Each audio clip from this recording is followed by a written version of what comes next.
The Third World War is waging, but the modus operandi of war this time is very different. Hence, we don't get to see usual bleeding battlefield scenes. But amidst this global chaos, there's one country that is still thriving, and that is China. China seems to have adopted strategies that have not even evoked violent, hostile reaction from its opponents. Now, what is it that China is doing?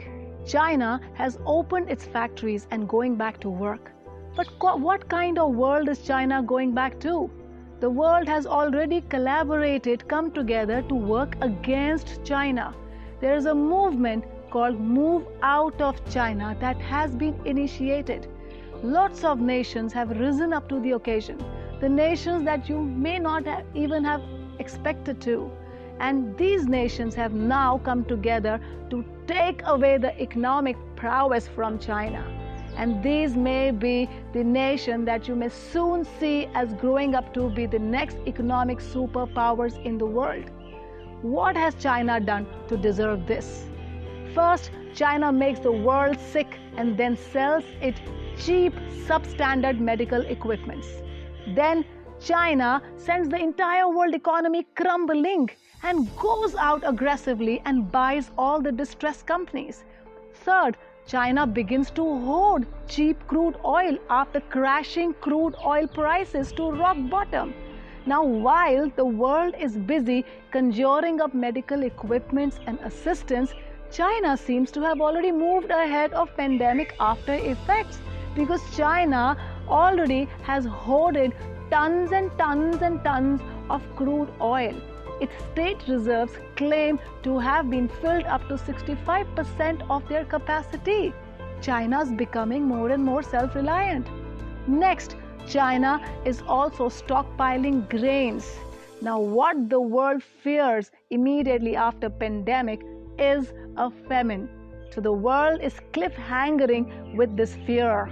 And if that happens, China will be well prepared because China has stocked 30 million additional tons of grain. And where is China purchasing all that from? Of course, the Western world, because the economy is crumbling, crashing, and the prices are dirt cheap.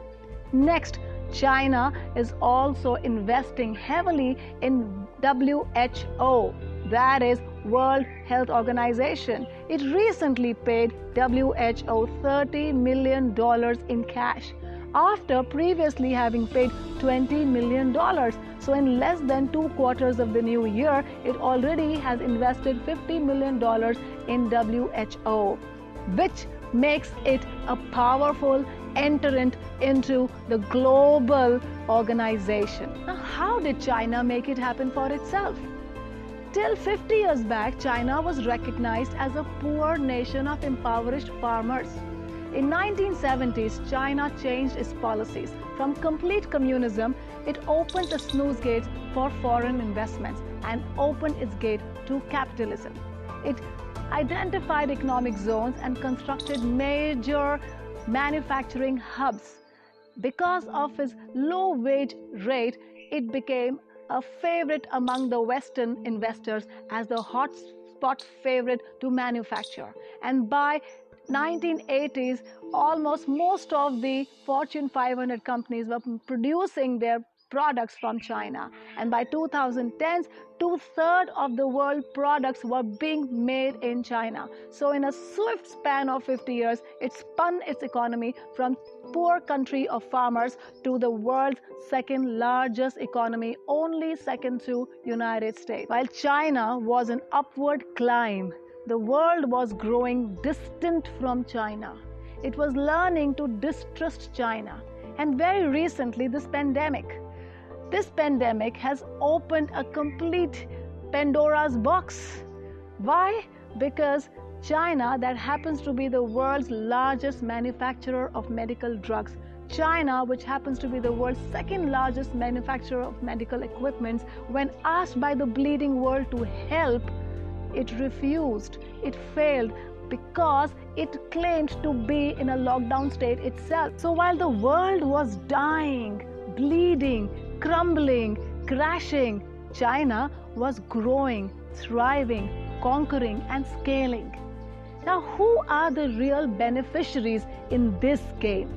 The beneficiaries may be Vietnam, which in just past 20 years grew its GDP per capita from 390 to 3,000 by becoming the hot favorite spot for manufacturing. Or Mexico, because 2/3 of American companies today are looking at redirecting their funds from China into Mexico.